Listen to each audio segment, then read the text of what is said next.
नमो तस्से भगवतो अरहतो सम्मा संबुद्दस्से। नमो तस्से भगवतो अरहतो सम्मा संबुद्दस्से। नमो तस्से भगवतो अरहतो सम्मा संबुद्दस्से। साधु साधु साधु। हमारे परम कल्याण मित्र गुरु भंते जी, जिन्होंने हमें धर्म बताए, ज्ञान की रास्ता बताएं, परम पूजनीय गुरु भंते के चरणों में मेरा कोटि कोटि नमन हो। साधु साधु साधु। श्रद्धावान पुण्य अनुपासकों एवं उपासिकाएं, आज एक सुंदर धर्म कारण बताएंगे। लोगों का असली विपत्ति और संपत्ति क्या है। देखिए, विपत्ति चार है, संपत्ति भी चार है। तो क्या क्या संपत्ति। देखिए, बहुत सारे लोग सिर्फ संपत्ति समझता है सोना चांदी हीरा मोती खाना पीना, ये संपत्ति है। उसका ना होना विपत्ति है। या कोई सेवा पानी मिला तो उसी को संपत्ति समझता है। लेकिन भगवान बुद्ध विपत्ति, हानि और संपत्ति अलग ही कुछ बताते हैं। वो क्या है, ध्यान से मन ला के सुनना चाहिए। भगवान बुद्ध बताते चार विपत्ति है। चत्तारों में चार विपत्ति है। कौन सा? पहला गति विपत्ति।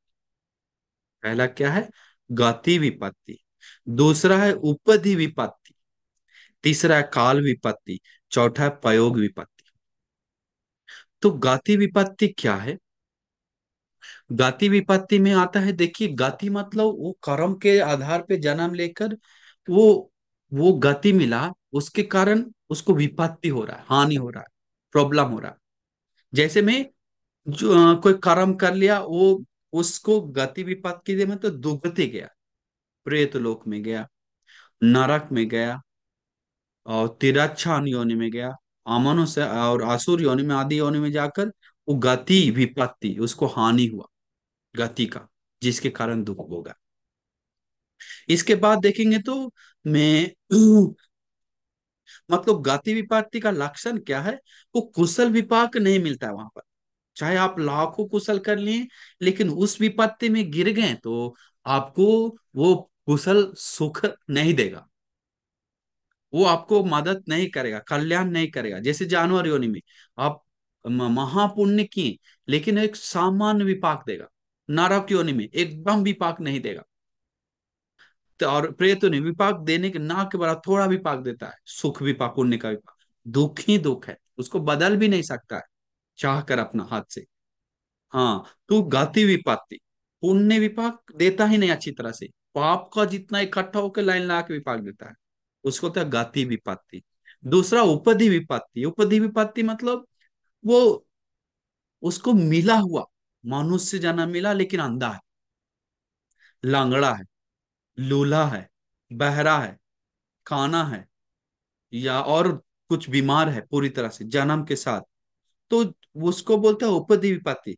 कितना भी पुण्य क्यों ना कर किया हो, मैं मनुष्य जन्म मिलकर उसको उपदी मिला अच्छी जन्म, लेकिन विपत्ति में पड़ गया, क्या है? लंगड़ा लूला। पुण्य से मिलता मनुष्य, वो विपत्ति दूसरा विपत्ति है। ऐसा मिला जगह पे भी कोई कोई लोग दुख में है उस कर्मों के आधार पे, तो उसको बोलता है वो दूसरा उपदी विपत्ति। संसार में कितना भी पुण्य क्यों ना हो, वो विपत्ति, वो विपाक देने लगता है, तो फिर वो लंगड़ा लूल्हा लंगड़े ही रह जाता है, लूल्हा रह जाता है, में जल्दी ठीक नहीं होता है। अंधा है तो अंधा रह जाता है। अभी बहुत टेक्नोलॉजी डेवलप हुआ तो थोड़ा आंख उख लगाने का ये सब चल रहा है, लेकिन नॉर्मल देखेंगे तो लकवाल मार दिया तो उसको पैर चेंज कर सकते हैं क्या? नहीं। अंधा पूरी तरह नहीं कर सकते। बीमार मन का पागल है, पागल ही है, पूरा मैड जन्म लिया, लार गिर रहा है, उसको बदल सकते हैं क्या? नहीं। तो उसको तो उपधि विपत्ति, दुख है। तीसरा सबसे ज्यादा मेन विपत्ति काल विपत्ति।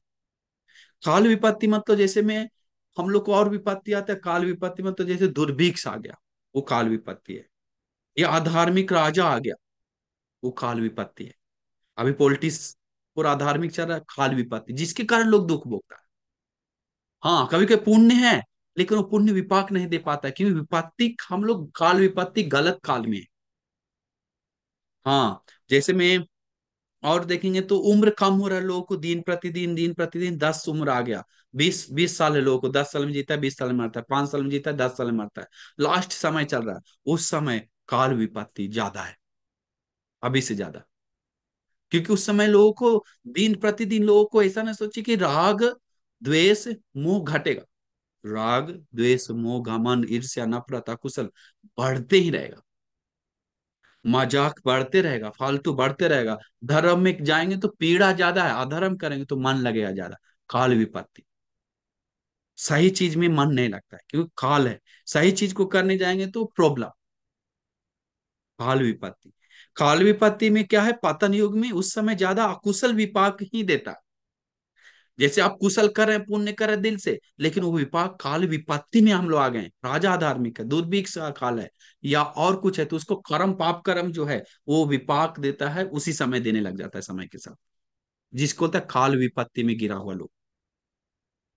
अब देखिए कोई कोई विदेश में राजा अच्छा है तो सुख से रह रहा है, वो काल संपत्ति कभी कभी थोड़ा ले सकते हैं, थोड़ा ज्यादा नहीं, थोड़ा। तो तो ऐसे देखेंगे तो हम आगे बताएंगे। तो काल विपत्ति में और क्या आता है, कुशल में अकुशल ज्यादा विपाक देता है, काल विपत्ति में कुशल कम देता है। जैसे राजा अधार्मिक हो गया, हमारा गुरु जी अधार्मिक हो गया, हमारा समाज अधार्मिक हो गया, हमारा देश अधार्मिक हो गया, अकाल हो गया। तो ये सब में पाप कर्म ही उसको विपाक देता है, पुण्य कर्म नहीं देता है जल्दी। समय सेटअप होता है सबके लिए, उसको बोलता है काल विपत्ति। और बोलता है पयोग विपत्ति। अच्छा जन्म मिला, खाना पीना है, सब है, लेकिन 10 अकुशल करता है, उसके लिए वो हानिकारक है। उसको लग रहा है कि अरे हम सुख से रह रहे हैं, अच्छा उसे भी लग रहा है समय हमको साथ दे रहा है, कितना खा पी रहे हैं, लेकिन प्रयोग विपत्ति समय के साथ उसको दुख विपाक देता है। समय के साथ शांति भंग होता है दिल से, और अशांति आता है, मन में पीड़ा आता है, रोना आता है। अभी हम कल परसों परसों एक पापा जी से मिले, परसों, अयो मरने से 2 मिनट पहले, 3 मिनट पहले। तो हमको बात नहीं, ऐसे जीभ हिला रहा, हम बोले बात क्यों नहीं बनती, बात नहीं करता। हम बोले सुनाई दे रहा है क्या?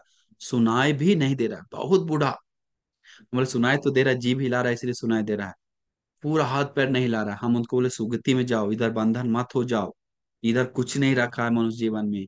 ये बेटा को मत याद करो, घर को याद मत करो, देखो ना कितना शरीर में दुख है। ये भौतिक शरीर छोड़कर सुगति में जाओ निर्वाण के लिए, या कोई पुण्य किया तो वो पुण्य याद करो। करके हम बोल बोल के भगवान बुद्ध के बारे में सुना है तो याद कीजिए, धर्म संघ के बारे में सुना है तो कुछ भी सेवा किया तो याद करते करते रहिए, वही आपको कल्याण करेगा। ये वस्तु धन परिवार अभी कोई काम का नहीं है, छोड़ दीजिए। करके मन से समझा समझा कर रहा था, बोलना चाह रहा है लेकिन बोल नहीं पा रहा था।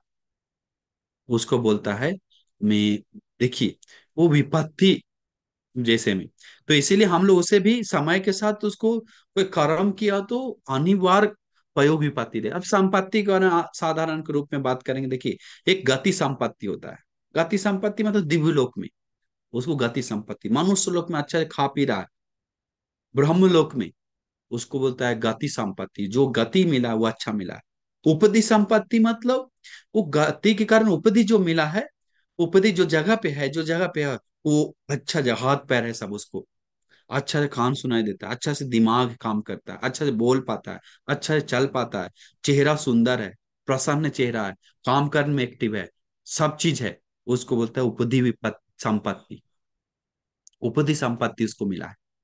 इसको काल संपत्ति मिला कि नहीं हम लोग को, वो काल संपत्ति क्या बोलता है, भगवान बुद्ध का काल में जन्म लेना उसको बोलता है काल संपत्ति है। उसके बाद पाच्यक बुद्ध के युग में जन्म लेना उसको बोलता है काल संपत्ति है।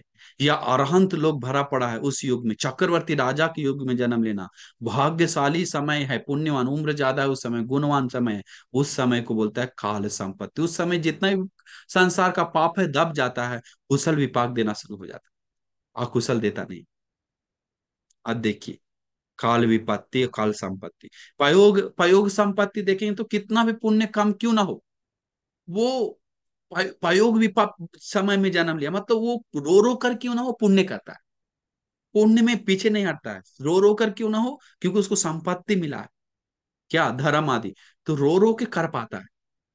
मतलब दुख से ही मेहनत करके सील पालन करता है, दुख से मेहनत करके पुण्य करता है, ध्यान करता है, क्योंकि प्रयोग संपत्ति उसको मिला है।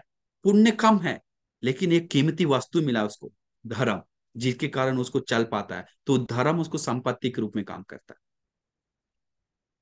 तो ऐसे करेंगे तो ऐसे देखिए, जैसे दासी के रूप में जन्म लिया, लेकिन अच्छा समय में जन्म लिया, गरीब जन्म पाया, बहुत दुखदारी। भगवान बुद्ध के समय देखिए, अब सुनीत था, तो देखिए उसको काल संपत्ति होने के कारण, पायोग संपत्ति मिलने के कारण, धर्म मिलने के कारण, वो रो रो के मेहनत से सब छोड़ छोड़ के धर्म पालन करके आराम हो गया, सुखी हो गया, परिपूर्ण किया। तो वो सब हम लोग सोचना चाहिए, अभी और अतीत में कितना अंतर है। देखिए अभी मैं एक दिन एक भंते जी मिलने के लिए गया, मैं श्रीलंका घटना है, बहुत सुंदर घटना। तो एक भंते जी मिलने के गया, एक दोस्त भंते से, और मिलने जाकर मैं उस जगह का, श्रीलंका नाम थूपाराम विहार, उस विहार से बहुत दूर जंगल के साइड में एक गांव है शेरवेल तरफ से, उधर जाता है भंते से मिलने के लिए।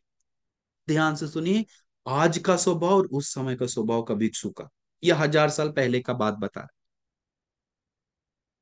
बहुत दूर आया, अच्छा से जूस में वो भंते सोचा कि एक, वो भंते जी गया अपना दोस्त भंते से मिलने के लिए। दोस्त बनते जी बहुत दूर गांव में रहता है, और दोस्त बनते से मिलने गया तो सोचा ना कि अरे हमारा दोस्त बनते है तो हमको अच्छा से सेवा करेगा, अच्छा सत्कार करेगा। वो दोस्त बनते जी में बड़ा था उनसे भिक्षु भाव से। तो बनते जी के पास गया तो बनते जी छोटा झोपड़ी में रह रहा था, एक और झोपड़ी था उनको दे दिया रहने के लिए, रहो इसमें, और रहने के लिए दिया। तो वो सोचा अभी थके आए हैं तो बनते जी हमको अच्छा जूस बना के लेके आएगा, कोई जूस नहीं दिया। अच्छा सेवा आकर, सेवक आके सेवा करेगा, कोई नहीं आया। कोई बात नहीं, बंती में वो बंती बीमार हो गए होंगे या कोई बिजी होगा, शाम में रात में लेकर आएगा जूस, कोई रात में नहीं लेकर आया। इसके बाद उपासक में सोचा कोई बात नहीं, उपासक के हाथ में रात में भेजेगा, कोई नहीं लेके आया। इसके बाद मैं, वो रात में सो गया बंती, क्योंकि कोई जूस मिला नहीं, कुछ नहीं मिला, अभी सो गया। सोचा सुबह में बहुत वीआईपी खाना देंगे हमको। अब संतुष्टि भिक्षु लोग का स्वभाव देखिए कितना अलग है उस समय, हमको विस्मित लगा। तो वो भंते जी अब शहर से आया गांव में, और गांव में आके एक विशेष अरहंत भंते जी है उनके साथ, वो अरहंत भंते से मिलने आया। और वो जानता नहीं कि मेरा भंते अरहंत है, और वो सामान्य भंते जी। और भंते जी को वो लग रहा था कि हमको भंते सेवा करे, लेकिन भंते सेवा नहीं कर रहे थे, क्योंकि वो जैसे खुद रहते थे वैसे उनको रखा। वो जूस रात में पीना, ये सब करना, खाना। फिर सोचा सुबह में पार्टी देंगे भंते जी हमको, इतना दूर से हम आए हैं तो उपासकों को बुलाकर सब करेगा। लेकिन कोई उपासक आया नहीं सुबह, 5 बजे, 6 बजे तक, 7 बजे तक, 8 बजे तक। अरे नहीं लेकर है, कैसा कमाल है करके टेंशन में आ गया। कोई बात नहीं, भंते सरप्राइज हमको देंगे, सीधा ही 10:30, 11 बजे अच्छा भोजन देंगे।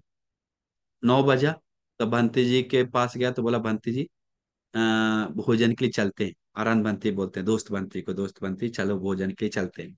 हाँ चली बनती। वो सोचा कोई उपासक के यहाँ बहुत बड़ा से तैयार किया होगा, तो गया तो कहीं नहीं, पिंड पात में गया, और एक सूप सूप और नमक का भात थोड़ा सा मिला, 2-2 चम्मच। तो बंसी को लगा बस काफी है, तो बंती जी मुड़कर फिर आने लगे। तो सोचा कहीं अच्छा जगह और लेके जाएगा, तो टेस्ट टेस्ट करने के लिए दिया होगा। बिहार में लेके आ गए बनते ये वापस। एक जगह पेड़ के नीचे बैठ के पहले खा लिया, फिर चलो चली बिहार में। हाँ तो शायद बिहार में उपासक लोग लेके आया होगा खाना। बिहार में लेके गया, वो आनंद बंती भी गया, वो नया बंती जो आया उनके साथ, कोई नहीं बिहार बंती खाना। हाँ खाना बस हो गया ना, अब इतना ही खाते हैं, बस थोड़ा। बोला हाँ मैं, पेट भर गया कि बस सर जीवन यापन करने के लिए काफी है। देखिए संतुष्टि, कल हम संतुष्टि के बारे में बता रहे हैं, तो वही स्टोरी हम आपको बता रहे हैं। भिक्षु लोग का संतुष्टि बहुत अमेजिंग था अतीत। अभी वो संतुष्टि के बारे में खाया, अरहंत लोग संतुष्टि पूरी तरह है, और संतुष्ट के बारे में प्रशंसा करता है, और संतुष्टि को में उसको लाभ पाने के लिए कुछ अकुशल नहीं करता, पाप नहीं करता है, और जो संतुष्ट है उसके बारे में गुण गाता है। और ऐसा है तो क्या हुआ, ध्यान से सुनिए। अभी वो सामान्य भंती आनंद भंती को देखकर विस्मित हो गया, अरे ये ऐसे जी रहा है दुख से, इतना थोड़ा खाया। बोला भंते जी अब कैसे रहते हैं? बोला बस ऐसे जीवन कट रहा, अच्छा है ना। बोला ठीक है। यहाँ हमको हाथ जोड़ लिया, हम जा रहे हैं। मैं आप चलिए मेरे तरफ बनते जी, मेरे तरफ खाना बहुत अच्छा मिलता, आप यही खाते हैं क्या? मेरे तरफ खाना अच्छा है, कुटिया अच्छा है, रहना अच्छा है, उपासकों सेवा करता है। भंते आप चलिए ना मेरे साथ। तो भंते बोला ठीक है चलिए। तो भंते जी कुटिया में जाकर तुरंत लौट करके आ गए, पात्र लिए हुए थे चीवर लेकर। बोला चलिए। तो आप तैयार हो गए? बोला हाँ तैयार हो गए। अरे बाप रे, बस इतना ही सामान? कुछ अटैची बे बक्सा उसा बैग ये सब? बोला कुछ नहीं है, बस मेरा चीवर है, पात्र है। तो रूम में सामान? मैं रूम में कुर्सी बेड है, उसको उठा के रख दी साइड में, बंद कर दी। अरे बंत जी, अरे बाप रे, हम तो कल ही आए, लेकिन मेरा बैग रूम में है, मेरा चप्पल झोला उधर है, मेरा तेल लाए के तेल भी उधर है, और सामान। हम एक दिन के लिए आए, मेरा छाता उधर रखा, वो छूटा वो छाता है, सामान है, हमको अभी पैकिंग करने में लेट लगेगा। लेकिन आप इधर का रह कर भी आपके लिए कुछ नहीं ले जाने के लिए। बोला भंते जी आप मत जाइए, आपको इसी एरिया में ठीक है, आप कहीं भी जाएंगे आपको कोई टेंशन नहीं है। तो देखिए कैसे भिक्षु लोग, हमको सोचकर अरे आज का लोग कोई कहीं उपासक के घर में नमक चावल देते हैं तो 10 बार बोट गाली देता है, डांटता है लोग, ऐसे कोई खाना देता है? संतुष्टि नहीं है। तो हम लोग अच्छी तरह से सोचना चाहिए कि अहो कितना सौभाग्य है कि हम लोग को में अभी भी वो प्योरिटी धर्म सुनने को मौका मिला है, अभी भी हम लोग को सत धर्म सुनने को मिल रहा है, अभी भी उपदिश संपत्ति, हम लोग दुख से क्यों ना पुण्य करने का मौका मिल रहा है। अभी भी काल संपत्ति नहीं है, अभी गति संपत्ति किसी किसी को है कि अच्छा अच्छा हाथ पैर मिल गया, लेकिन उपदिश मतलब काल संपत्ति है ही नहीं, क्योंकि राजा अच्छा नहीं है, वातावरण अच्छा नहीं है, लोगों का मन खराब है, उसके कारण अकुशल विपाक देता है। इसीलिए हम सभी लोग किसी भी तरह से चाहिए तो मन में पुण्य बढ़ाना चाहिए, धर्म ही बढ़ाना चाहिए। तो इसीलिए देखिए, मैं मैं इसीलिए भगवान बुद्ध के समय में भिक्षु लोग कभी भी मिला हुआ चीवर के बारे में, मिला हुआ पिंडपात के बारे में, मिला हुआ कुटिया के बारे में, मिला हुआ दवा पानी के बारे में संतुष्ट रहता था, प्रसन्न रहता था, उसको लेने के लिए गलत काम नहीं करता था, उसको लेते समय खाते समय उसको दो सच्चाई यथासोवा मनन करके यूज करता था, खुद से मुक्त होने का चेतना से यूज करता था, और उसको से में उससे कभी पीड़ा नहीं होता था, और उसके कारण दूसरे को पीड़ा नहीं देता था। देखिए कैसा है। और तीसरा मेन कारण है कि वो भिक्षु लोग हमेशा मनन करता था कि मेरा जगह तो पेड़ के नीचे भगवान बताए, तो हमको एक झोपड़ी भी मिल रहा है तो मेरे लिए बहुत है। मेरा चीवर तो भगवान बुद्ध बताए मारा हुआ शरीर में लपटा हुआ कपड़ा से एक भिक्षु लोगों को ले सकता है, उसका अपना वही है। जो कोई उपासक कैसा भी कपड़ा से चीवर बना के दे रहा है तो पहनो बोल। अभी हम लोग कितना हाई फाई है, फिर भी हम लोग सोचते हैं कम है कम है कम है। कितना में भगवान बताए कि भिक्षु लोग को गौमूत्र ही और खुद का मूत्र ही या कुछ जंगली पौधा से ही दवा बना के खा सकता है, कोई बाहर से कोई लेके देता है तो वो ज्यादा है।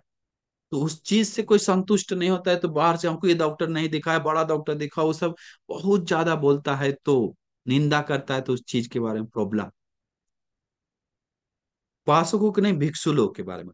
तो वो भिक्षु लोग भी जैसे पापा का मम्मी का पैसा कम है तो नॉर्मल चीज को कपड़ा दे रहा है, नॉर्मल खाना दे रहा है, नॉर्मल घर में रह रहा है, या नॉर्मल दवा पानी मिल रहा है, तो उसके कारण उपासक सही में उपासक है तो सोचना चाहिए मम्मी का स्थिति ऐसा है। हमारा धर्म है संतुष्टि रहना, संतुष्टि एक बहुत बड़ा धर्म है। संतु संतुष्टि के लिए भगवान बुद्ध धर्म बताए, असंतुष्ट रहने के लिए नहीं। तो हमको मिल रहा है तो उसमें संतुष्ट होना है हमें, संतुष्ट के बारे में प्रशंसा करना है हमें, संतुष्ट न खुद में असंतुष्ट होकर पाप नहीं करना है, ऐसा पाने के लिए अयोग्य काम नहीं करना है हमें, हाँ कुशल नहीं करना है। और उसको खाने के लिए क्या है, शरीर को ढकने के लिए, सिर्फ इसीलिए पहन रहे हैं, और क्या है, पेट भरने के लिए, और क्या, जीवन यापन करने के लिए करके सोच कर वो व्यक्ति कहीं भी है सुखी रहता है। लेकिन इतना गहरा मनन नहीं कर सकता है, मुश्किल है।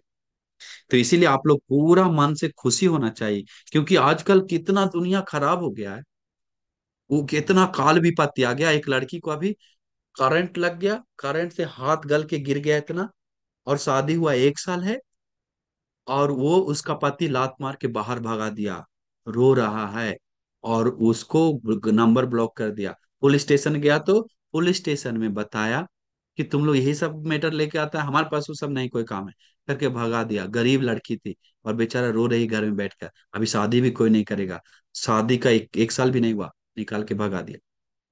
कितना खाल विपत्ति। तुम्हारा बेटी, तुम्हारा माँ बाप हमको पैसा नहीं दिया शादी के लिए, हमको शादी के लिए तुम्हारा भी खर्चा उठाना पड़ा, अब हम तो हाथ पैर टूटा हुआ लेके नहीं रखेंगे, भगा दिया। तो इसीलिए हम लोग सोचना चाहिए। आजकल लोग देखिए, बुद्धिमान लोग ऐसा नहीं है। देखिए आज हम एक उपासिका कल बात किया, हमको इतना आनंद आया, वो पुण्य करने के लिए एक बिहार में गया, उसके पास 1 रुपया पैसा नहीं था, उसका खुद का शादी था। बनते हमारा जॉब नहीं कर रहे, 3 महीना से शादी है मेरा, और थोड़ा रेस्ट में रह रहे हैं, लेकिन हमको पुण्य करना था, एक विहार में गए थे, तो वहां के लिए पैसा नहीं था मेरे पास, सामान ले जाने के लिए, फूल ले जाने के लिए, सामान ले जाने के लिए। तो मैं शादी के लिए लहंगा लिए थे हम अपना, वो लहंगा रिटर्न करवा कर 3 हजार मिला, और एक डायरी लिए थे और एक सामान लिए थे, वो रिटर्न करवा कर हम वो पैसा लेके, मेरे गाड़ी भाड़ा लेके जाकर हम पुण्य करके और दान देकर और पुण्य करके आए। इतना आनंद है बंती, सोना का छोटा टुकड़ा था मेरे पास रखा, वो भी दान दिए। इतना आनंद है कि मत पूछिए बंती जी, करके हमको कल पुण्य अनुमोदन दे रहा था। हमको सुन के लगा रे, आजकल लोग भी सत्पुरुष लोग हैं, श्रद्धावान लोग हैं, इतना परित्याग। तो क्या है, दुख से क्यों ना हो पुण्य कर रहा है, मेहनत से पुण्य कर रहा है, उसको यथा समय पे विपाक देगा, अनिवार्य देगा। इसीलिए हम सभी लोग मेहनत करना चाहिए, थोड़ा पुण्य करने के लिए, कुशल करने के लिए। तो आपको पूरा हम दिल से मंगल मैत्री करते हैं, दिल से पूरा आशीर्वाद करते हैं। आपके जीवन में जो कुछ भी बाधा है, तो हमेशा देखिए आजकल जो आ रहा है, जो हम देखते हैं, ये गति विपत्ति और उपधि विपत्ति, लंगड़ा लूल्हा अंधा बहरा जन्म ले रहा है, काल विपत्ति में हम लोग फंसे हुए हैं। ये दो विपत्ति ठीक है, हम लोग गति विपत्ति में नहीं पड़े, उपदी विपत्ति में नहीं पड़े, लेकिन काल विपत्ति हम लोग को है। क्या है काल विपत्ति? राजा खराब है, इसका वातावरण खराब है, जिसके कारण पुण्य सही तरीका से विपाक नहीं दे पाता है, मन शांत नहीं हो पाता है, शांत करना पड़ता है। इसका पयोग विपत्ति, अच्छा जन्म लिया फिर भी उसको पुण्य करने के लिए मन नहीं आता है, पयोग विपत्ति है, कुशल नहीं करता है, पयोग विपत्ति है। लेकिन पयोग संपत्ति क्या है? गरीब जन्म पाया फिर भी वो दान देता है, तो पयोग संपत्ति है, उसके पास धर्म मिला है, सत्य मिला है। काल संपत्ति, अच्छा वातावरण मिलता है, क्या भिक्षु लोग का वातावरण, संघ लोग का वातावरण, अरहंतों का वातावरण, अच्छा संगति, उसको संपत्ति मिला। तो ये सब हम लोग को मिला है, तो हम लोग समझ कर उसको धर्म का आचरण करना चाहिए। तो हम पूरा आपको दिल से मंगल मैत्री करते हैं, पूरा दिल से आशीर्वाद करते हैं कि आपके जीवन में जो भी संपत्ति है तो उसको बढ़ाइए, धार्मिक संपत्ति, और बढ़ाकर मन में श्रद्धा ही बढ़ाइए। इस सब के कारण हम लोग को देखना चाहिए, कहीं ना कहीं श्रद्धा कम हो रहा है क्या, कहीं ना कहीं सील में कम हो रहा है क्या, कहीं ना कहीं धर्म ज्ञान में कम हो रहा है क्या, कहीं ना कहीं धर्म त्याग में कमी हो रहा है क्या, कहीं ना कहीं प्रज्ञा में कमी हो रहा है क्या। ऐसा मनन करते हैं तो बहुत बुद्धिमान है। तो इसीलिए आपको पूरा मंगल मैत्री करते हैं, श्रद्धा शील श्रुत त्याग प्रज्ञा को बढ़ाकर उत्तम निर्वाण सुख को पाने के लिए आप सभी लोगों को दुर्लभ भाग्य मिल जाए करके साधु बोले 3 बार। साधु, साधु, साधु।